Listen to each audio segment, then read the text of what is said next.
Hey guys, welcome back to JPD's Tamil channel. எல்லாரும் எப்படி இருக்கீங்க? நல்லா இருக்கீங்களா? இன்னைக்கு நாம Once Upon a Time Season 3 ஓட 17வது எபிசோட் தான் பார்க்க போறோம். இதுக்கு முன்னாடி ரிலீஸ் ஆன சீசன் அண்ட் எபிசோட்ஸ் எல்லாமே ஆல்ரெடி நம்ம சேனல் அப்லோட் பண்ணிருக்கோம். பார்க்காதவங்க டிஸ்கிரிப்ஷன்ல லிங்க் கொடுத்திருக்கேன். அதுல போய் செக் பண்ணி பாருங்க. And இந்த வீடியோ பிடிச்சிருந்தா லைக் பண்ணி விட்டுருங்க. மறக்காம சப்ஸ்கிரைப் பண்ணாதவங்க சப்ஸ்கிரைப் பண்ணிக்கங்க. அப்பதான் நான் அடுத்தடுத்து போற வீடியோஸ் எல்லாமே ஆன் டைம் உங்களுக்கு நோட்டிபிகேஷன்ல வந்துகிட்டே இருக்கும். ஓகே, வாங்க இப்ப நம்ம வீடியோக்குள்ள போலாம்.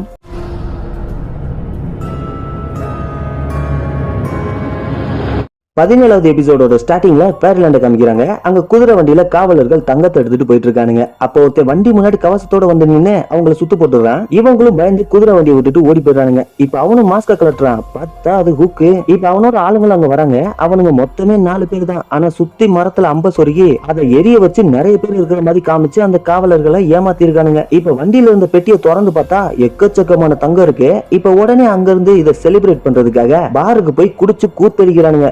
கூட ஆளுங்க அவனுக்கு பொண்ணெல்லாம் ரெடி பண்ணிருக்கானுங்க.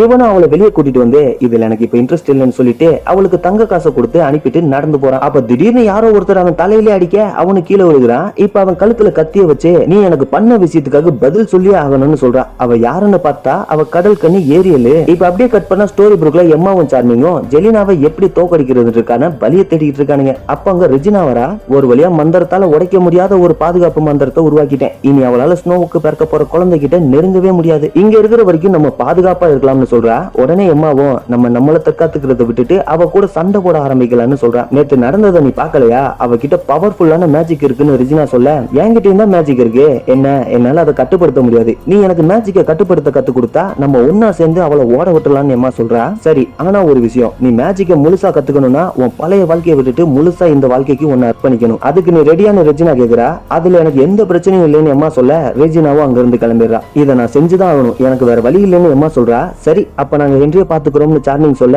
எனக்கு அது நல்ல ஐடியாவா தோணல. நீங்க ஏற்கனவே டயர்டா இருக்கீங்க, நீங்க ரெஸ்ட் எடுக்கணும்னு எம்மா சொல்றா. இப்ப இந்த சைடு ஹூக்கோட ஆளு அவங்கிட்ட நம்ம இப்படியேவா சுத்திட்டு இருக்கிறது, நம்ம திரும்பி ஒண்ணு சேரணும், திருப்பி கடலுக்குள்ள போய் பைரட்ஸா மாறணும். உங்களுக்கு தானே பழசு எதுவுமே மறக்கல, நம்ம ஜாலி ரோஜர் எங்க இருக்குன்னு கேக்குறான். ஜாலி ரோஜர் இப்ப இங்க இல்ல, எனக்கும் இப்ப இந்த ஊரை விட்டு போக விருப்பம் இல்லைன்னு ஹூக் சொல்றான். ஆனா ஏன் இங்க விக்கெட் வச்சு சுத்திக்கிட்டு இருக்கா, இந்த இடமே இப்ப ஆபத்தானதுன்னு அவன் சொல்ல அப்ப எம்மாவும் ஹென்றி அங்க வராங்க. உடனே அவனும் அங்க இருந்து கிளம்பிடுறான். உன்னால மறுபடியும் ஹென்ரிய பாத்துக்க முடியுமான்னு எம்மா கேட்க நீ என் கூட நெருங்கி பழகணும்னு ஆசைப்பட்டா நீ நேரடியா வந்து என்கிட்ட பேசலாம், உன் பையனை காரணம் காட்ட வேணாம்னு சொல்றான். இங்க பாரு, எனக்கு உன் உதவி வேணும். ரெஜினா எனக்கு மேஜிக் சொல்லி கொடுக்க போறா. நாங்க ஒண்ணு சேர்ந்தா ஜெலினாவை தோக்கடிக்க முடியும்னு சொல்றா. இப்பதான் உருப்படியான ஒரு பிளான போட்டிருக்கீங்க. உனக்கு ஞாபகம் இருக்கா, கோராவால உன் இதயத்தை வெளியே எடுக்க முடியல, அப்பதான் உனக்குள்ள மேஜிக் இருக்கிறதே நான் உணர்ந்தேன். நீ ஒரு ரட்சகர்னு சொல்றான். சரி, ஆனா ஒரு விஷயத்தை மட்டும் ஞாபகம் வச்சுக்க, ஹென்ரிக்கு இந்த வாழ்க்கையை பத்தி எதுவுமே தெரியாது. அவன் வாழ்க்கையில எந்த வில்லனும் கிடையாது, சந்தோஷமா நிம்மதியா இருக்கான்னு சொல்றா. உனக்கு ஞாபகம் இருக்குல்ல, நீ இப்ப நினைச்சா கூட இந்த வாழ்க்கைக்கு திரும்பி வரலாம். உன் பழைய வாழ்க்கையை உன்னால வாழ முடியாது. நானும் பேர்லாண்டுக்கு போன பிறகு என் பழைய வாழ்க்கையை வாழதான் ட்ரை பண்ணேன், ஆனா என்னால முடியல, உன்னாலையும் முடியாதுன்னு சொல்றான். இப்ப இந்த சைடு சார்மிங் ஸ்னோவும் கடலோரமா பேசிக்கிட்டே நடந்து வராங்க. அப்ப அங்க கூட்டமா இருக்கு. என்னன்னு போய் பார்த்தா அங்க ஏரியல் தான் வந்திருக்கா. ஏரியல், இவ்வளவு நாள நீ எங்க இருந்தேன்னு கேட்க நான் எரிக்க தேடிக்கிட்டு இருந்தேன்னு சொல்றா. என்ன, எரிக்க காணாமா? எவ்வளவு நாளான்னு சார்மிங் கேட்க பீட்டர் பேன் இறந்ததுக்கு அப்புறம் நடந்த எதுவுமே ஞாபகம் இல்ல, நானும் உங்களை மாதிரி தான் இந்த உலகத்துல கண்முழிச்சேன், அப்பல இருந்து எரிக்க தேடுறேன், என்னால கண்டுபிடிக்க முடியல, எனக்கு என்ன நடந்துச்சுன்னே புரியல. எல்லாரும் நம்ம திரும்பி பேர்லாண்டுக்கு போய் 1 வருஷம் வாழ்ந்தவங்க சொல்றாங்கன்னு ஏரியல் சொல்றா. எங்களுக்கும் எதுவும் ஞாபகம் இல்ல. இப்ப வேற இங்க ரெஜினாவோட சிஸ்டர் விக்கெட் வச்சு இங்க சுத்திக்கிட்டு இருக்கா. அவளால கூட எரிக்கு ஏதாவது நடந்திருக்கலாம். நம்ம நினைவுகளை மீட்டெடுக்காம நம்மளால எதுவுமே சொல்ல முடியாதுன்னு ஸ்னோ சொல்றா.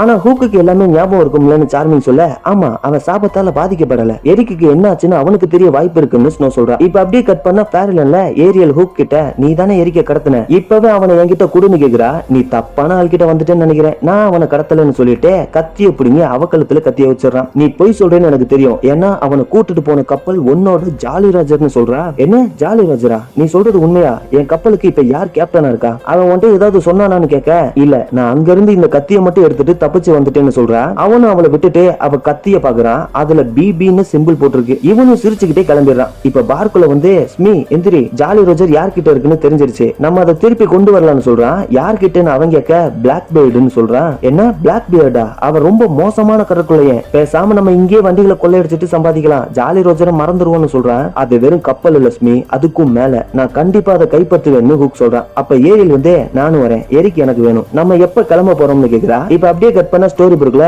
ஹூக் ஹென்றி கூட டைஸ் விளையாண்டுகிட்டு இருக்கான். அப்ப அங்க சார்மிங்கும் ஸ்னோவும் ஏரியில கூட்டிட்டு வராங்க. பிரின்ஸ் எரிக் கடல்ல பயணம் செய்ய கிளம்பினாரு, நீ அவர் எங்கேயாவது பாத்தியா, அவர் ஸ்டோரி புக்கு கூட வரலன்னு கேக்குறா. ஆனா அவனும் இல்ல நான் பார்க்கவே இல்லைன்னு பொய் சொல்றான். இப்ப இந்த சைடு ரெஜினாவும் எம்மாவும் ரெஜினாவோட சீக்ரெட் ரூமுக்குள்ள வராங்க. சரி ஹென்றி யார் பாத்துக்கிறதுன்னு ரெஜினா கேட்க ஹூக் கூட இருக்கான். ஹென்ரிக்கு அவனை பிடிச்சிருக்குன்னு சொல்றா. இப்ப ரெஜினாவும் மேஜிக் புக்கை எடுத்து கொடுக்குறா. இது என்ன லாங்குவேஜ்னு எம்மா கேட்க இது எல்விஸ் மொழின்னு சொல்லிட்டு அவ மேஜிக் யூஸ் பண்ணி அவளை ஒரு தொங்குற பாலத்துக்கு கூட்டிட்டு வந்துடுறா.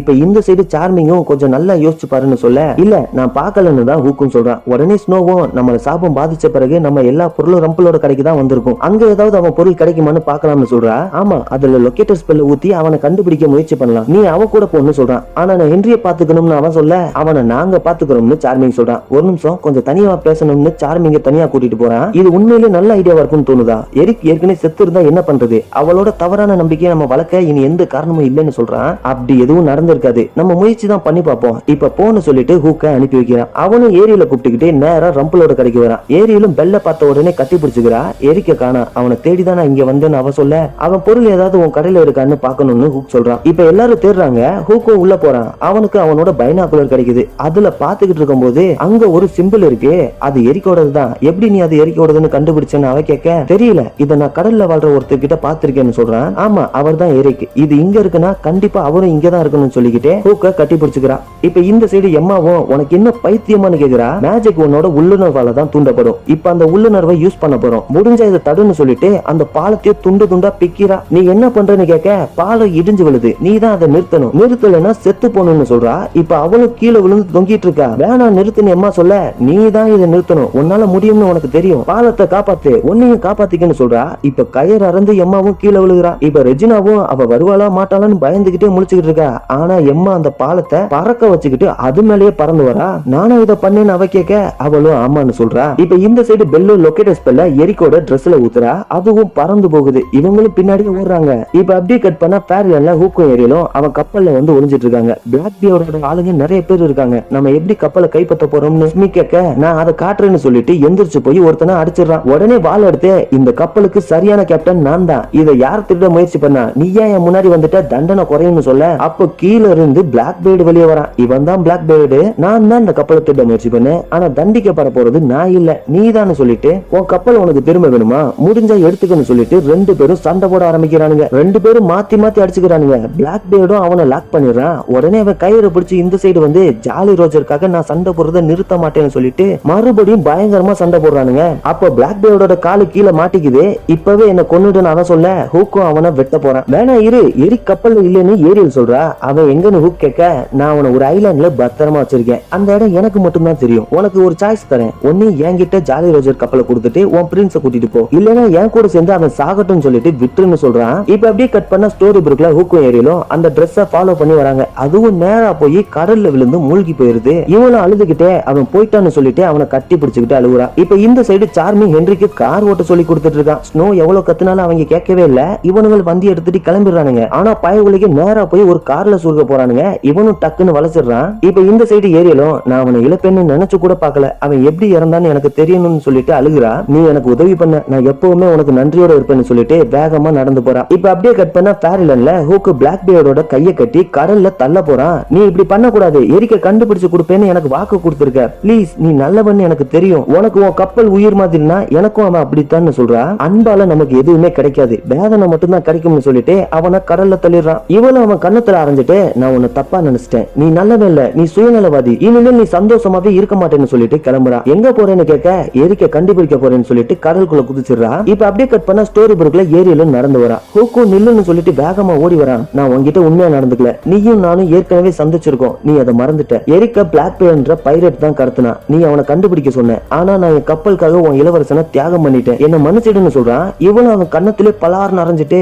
நீ ஒரு கோலை, ஒரு மான்ஸ்டர், ஒரு கப்பலுக்காக ஒரு மனுஷனை இறக்க விட்டுருக்க, யாருமே அப்படி பண்ண மாட்டாங்கன்னு சொல்றா. அது வெறும் கப்பல் இல்ல, எனக்கு ஏற்பட்ட வேதனையை அதுதான் தீர்த்துச்சு, உனக்காக இப்ப நான் எதை வேணும்னாலும் செய்வேன், நான் பண்ண தப்ப சரி செய்யணும்னு சொல்றான். நான் எப்படி உன்னை நம்புறது, அப்ப எனக்கு சத்தியம் பண்ணு, உன் மனசை உடைச்ச பொண்ணு மேல இன்னும் நீ காதல் வச்சிருக்கியான்னு கேட்க அவனும் ஆமான்னு சொல்றான். அப்ப அவன் மேல சத்தியம் பண்ணுன்னு கேட்க நான் எம்மா மேல சத்தியம் பண்றேன்னு அவன் சொல்றான். ஆனா இப்பதான் ஒரு ட்விஸ்ட், திடீர்னு அவன் மேஜிக் யூஸ் பண்ணி அவன் ஒத்தட்ட என்னமோ பண்றா, திடீர்னு அவ அப்படியே ஜெலினாவா மாறுறா. நீயா ஏரியில் எங்கன்னு வாழ எடுக்கிறான். அவளை அதை புடுங்கி போட்டுட்டு உன் கப்பல்ல இருந்து போன பிறகு அவ இங்க வரவே இல்ல, அவ எரிக்க கண்டுபிடிச்சிட்டான்னு சொல்றா. உனக்கு எப்படி தெரியும்னு அவன் கேட்க என் ஆளுங்க எல்லா இடத்துலயும் இருக்காங்க, அவ ஹேங்மேங் தீவுல தான் அவனை கண்டுபிடிச்சா, அங்க வரைக்கும் என்னோட சாபம் போகல, அதனால அவங்க அங்க சந்தோஷமா வாழ்ந்துட்டு இருக்காங்கன்னு சொல்றா. ஆமா நீ ஏன் அவளை மாதிரி நடிச்சேன்னு ஹூக் கேட்க உன் ரகசியம் விஷயத்தை தெரிஞ்சுக்கதான் உன் வாயாலே உன் உயிரை பத்தி தெரிஞ்சுக்கிட்டேல. எம்மா தானே உன் உயிர். அடுத்த தடவை நீ அவளுக்கு முத்தம் கொடுக்கும் போது அவளோட எல்லா மேஜிக் பவரையும் உன் உதறி எடுத்துரும்னு சொல்றா. நான் அப்படி பண்ண மாட்டேன், அவகிட்ட போய் இத பத்தி சொல்லுவேன், அவ உன்னை தோக்கடிப்பான்னு ஹூக் சொல்றான். நீ அவகிட்ட சொல்ல போறதுக்கு முன்னாடியே அவளை கொல்ல டார்க் ஒன்னு அங்க நான் அனுப்பிடுவேன்னு இவ சொல்றா.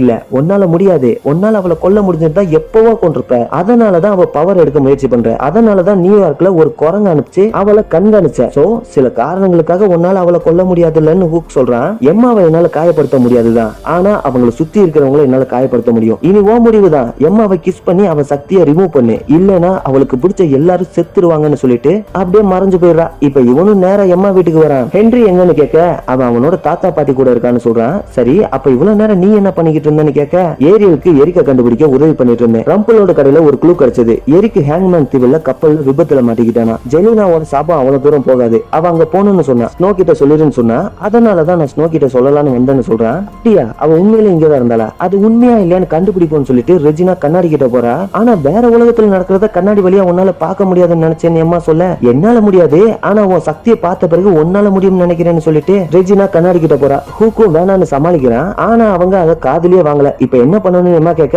உன் உணர்ச்சி சக்தியை பயன்படுத்து, உள்நோக்கி பாருன்னு ரெஜினா சொல்ல எம்மாவும் பண்றா. பார்த்தா கண்ணாடியில ஏரியல் எரிக் கூட சந்தோஷமா இருக்கிறது தெரியுது. நீதான் அவனை கண்டுபிடிச்சு அவ கூட சேர்த்து வச்சான்னு எம்மா கேட்க, இல்ல ஏரியலோட நம்பிக்கை தான் அவனை கண்டுபிடிச்சிச்சுன்னு சொல்றான். அப்ப ஸ்னோ, சார்மிங், ஹென்றி 3 பேர் அங்க வராங்க. ஸ்னோ ஹூக்க கிட்ட ஏரியல் எங்கன்னு கேட்க அவ எரிக்க கண்டுபிடிச்சிட்டா, அவ ஹஸ்பண்ட் கூடயே போயிட்டான்னு சொல்றான். ஆமா, நாங்களும் இப்பதான் பார்த்தோம்னு எம்மா சொல்றா. சரி, நம்ம எல்லாரும் இப்ப டின்னர் சாப்பிடலாமான்னு கேட்க எனக்கு வேணாம்னு சொல்லிட்டு ஹூக்கும் அங்க இருந்து கிளம்புறான். இவங்களும் ஒன்னா உட்காந்து சந்தோஷமா டின்னர் சாப்பிட ஆரம்பிக்கிறாங்க. இப்ப ஹூக்கும் வெளியே வந்து பைனாகுலர் வழியா எம்மாவை பாக்குறான். இப்ப என்ன பண்றதுன்னு தெரியாம முழிச்சிட்டு இருக்கான். அப்படியே 17வது எபிசோடையும் முடிக்கிறாங்க. ஓகே, இந்த 17வது எபிசோடு உங்களுக்கு பிடிச்சிருக்கும்னு நினைக்கிறேன். பிடிச்சிருந்தா லைக் பண்ணி விட்டுருங்க, மறக்காம சப்ஸ்கிரைப் பண்ணாதவங்க சப்ஸ்கிரைப் பண்ணிக்கோங்க. அடுத்து 18வது எபிசோட்ல பார்க்கலாம். அது வரைக்கும் தேங்க்ஸ் ஃபார் வாட்சிங் அண்ட் பை பை.